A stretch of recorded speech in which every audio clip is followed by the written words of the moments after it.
Namaste, I am Sridhar Banigiri, welcoming you to my channel.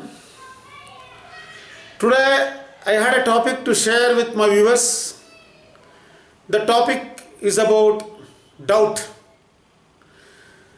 This topic of doubt for past few days I have been contemplating, and I wanted to know how this doubt or self-doubt, what it does to us and how it hinders us in our growth, in our spiritual growth. And not only in spiritual growth, how this self-doubt or doubt which arises in us, what it does and how to empower this. That is what I wanted to share. This sharing is based on my contemplation for past few weeks on what is self-doubt, and all that I am sharing has the base of my Guru's teaching, my Sadhguru's teaching, my Sadhguru Paramahamasa Nithyananda. His satsangs has given a lot of insights in me how to address my self-doubt, how to address my doubt.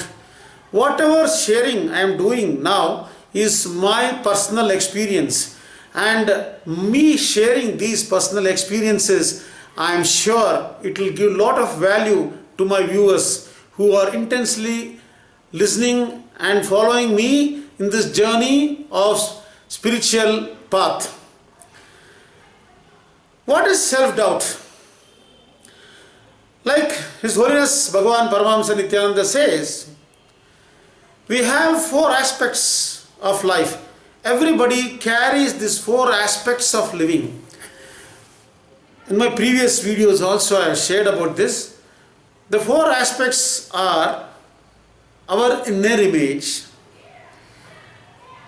our internal inner image, and our outer image, and the image what we have about life and others, and what the society expects from us, others' image on us.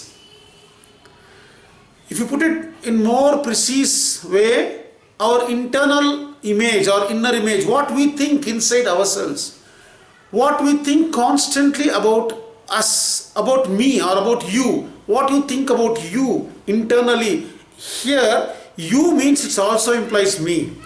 What you think internally, what you deeply feel internally about yourself, that is what we call as inner image.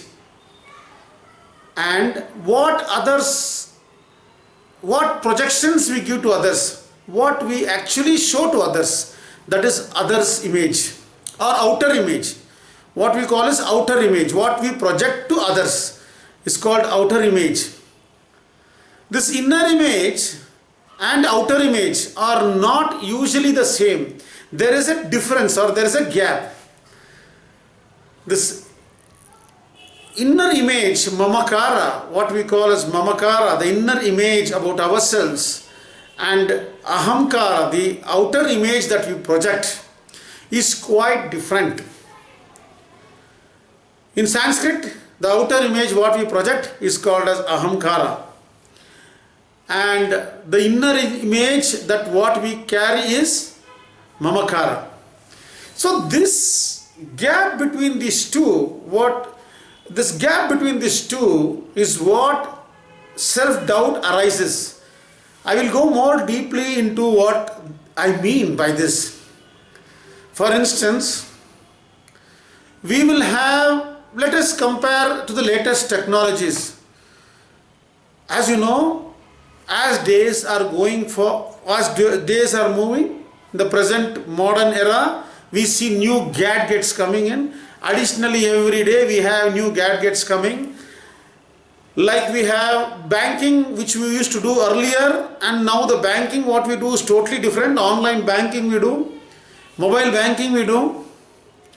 The trend is so fast. For instance, a person like me who is around 48 years, what I think is, I think the way banking is done is so fast, it is being happening now. Earlier, the way we used to do banking was totally different. When I go to bank, the procedures were different when earlier days. I mean to say 10 years down the line. And now everything is online. Online we do. Somewhere, if me internally, if I say that I am not used to or equipped to the latest things which are happening, or I am not coping up to what is happening right now, that is my self-doubt. That is what is called my self-doubt. Outer world, I may project that I am a well-educated, learned person, and I may project that I can cope up with the happenings around me. And yes, of course, we do cope up. But deep down internally, we feel that we doubt ourselves that we are able to get to those systems. So this is actually self-doubt, what we call as self-doubt. Self-doubt in the day-to-day what we live, how we live or how we transact. The doubt arises about our capabilities and our capacity. We are not having or we are not sure about ourselves inside. When we are not sure about ourselves, this doubt arises in us. This doubt, which when we are not sure about ourselves, is called as self-doubt. But the way we show ourselves to others, that we are confident, and when people see us, that they feel that, what we are thinking inside and what we are projecting outside, they may not know the difference. They may only see our outer projection, what we give to them. This outer image or outer projection, what we give, is what I call as the difference between your internal image about yourself and the outer image what you project to others. The gap between these two, when they are not when they are not syncing together, you have this self-doubt arising in you. Friends, how this happens? What it does to us, though we may show to the outer world that we doubt, and yes, intentionally we want to be aligned to what is happening around us, but deep down there is a doubt which is there in us. That doubt is very subtle. That is because there is the gap of what you think and what you project.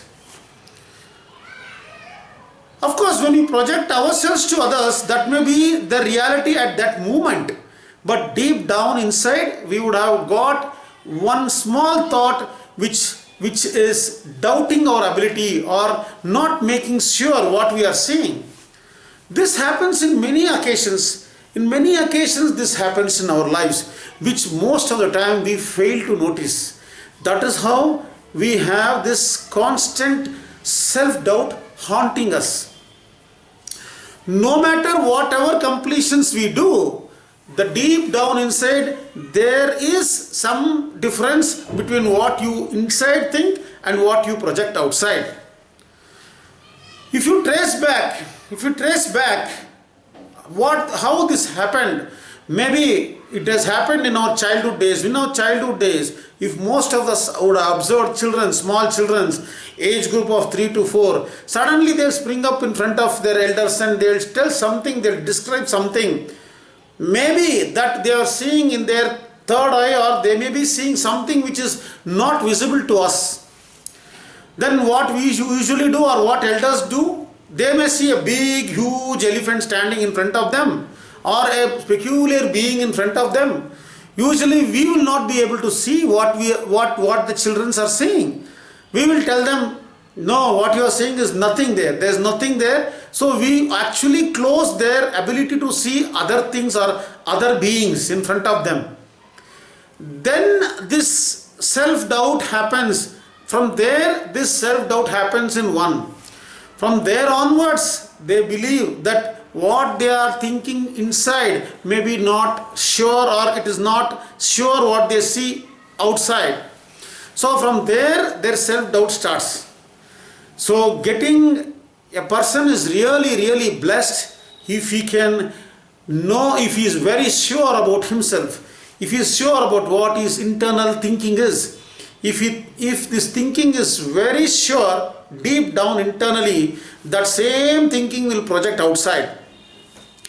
So how do we minimize this? How do we minimize this gap of our deep down internal thinking, which usually happens in fractions of second, and later on we may analyze, we may think, we may gather inputs from other sources, then we may be confident, that what we are seeing outside is real. But first instance, inside we doubt. I am sharing this information with people who are also experiencing this self-doubt. If only you are aware that there is self-doubt which is troubling us, maybe this conversation or maybe this sharing will help. Most of the time, if people are insensitive to what they think inside, then they may not get what I am trying to share.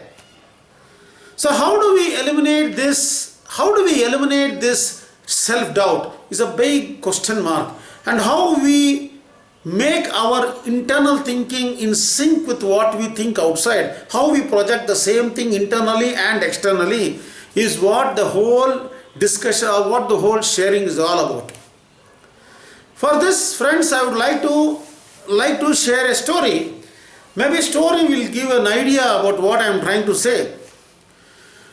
There was a king who was always busy.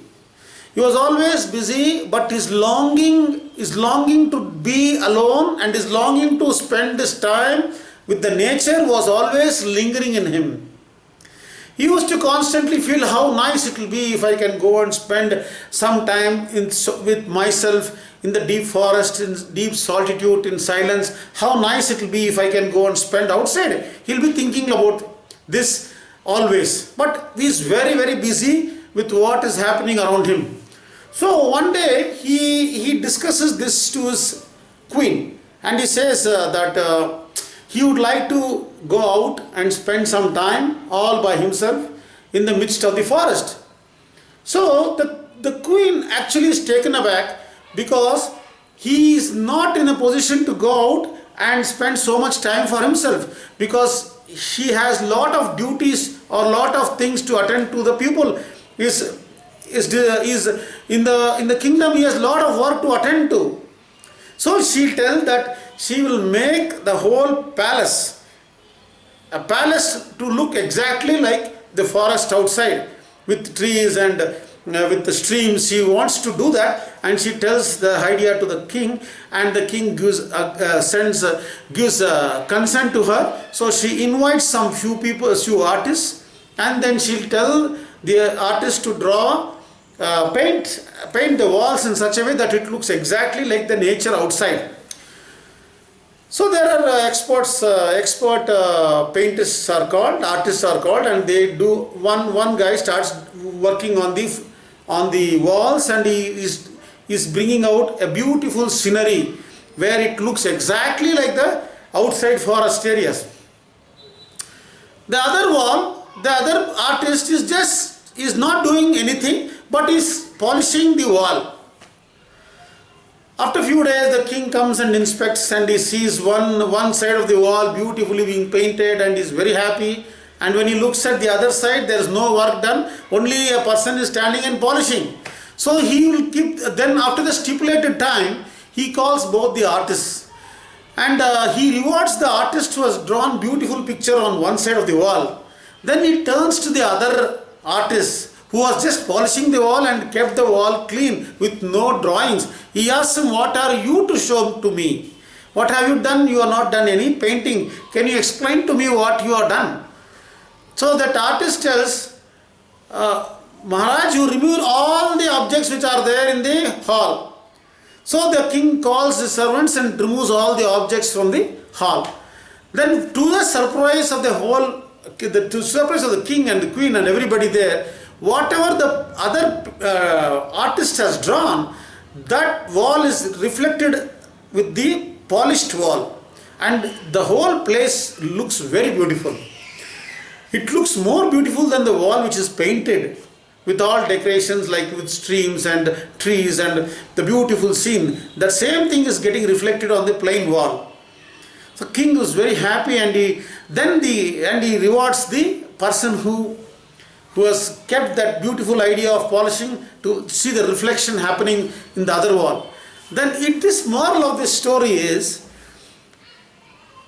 the internal image or the internal thinking what we have is, if it is clear, if we can keep that internal, what you call anyakara, if we can keep our internal thinking clear, with no doubts, with no arrogance, with no ignorance, with, I don't even say humble. Humble again leads to some other thing. If you can keep the inner space clean, if you can keep the inner space very clear, like the wall, polished wall, then whatever we see outside will be just reflection of that happening inside us. That reflection will be so sure on what we see around ourselves. The life will actually be more beautifully experienced. This is what I realized of listening to the satsangs of His Holiness Bhagavan Paramahamasa Nithyananda. Many of his satsangs will eventually lead us to think in these ways, contemplate many things, and many things surprisingly comes out of us. Friends, I am sharing this just to share my experience and how I am able to minimize the self-doubt I have inside me. I am sure I will succeed in eliminating the self-doubt which is always happening within our knowledge, or within me being aware of ourselves. That's what I wanted to share. If you have any queries about what I discussed, you can please write to me. I recommend each of my viewers to log into nithyananda.org, listen to various topics on how His Holiness Bhagavan Paramahamasa Nithyananda has spoken. All that what he has discussed and spoken is directly addresses to you. You go inside yourself. It is an inner science that we try to grasp. So I recommend each one of my viewers to do that. And if any queries you have, do please communicate to me. I will reply back to you. And I will come back with many other sharing of my understanding about my inner science. Saying so, I take leave from you. Nithyanandam. Be blissful.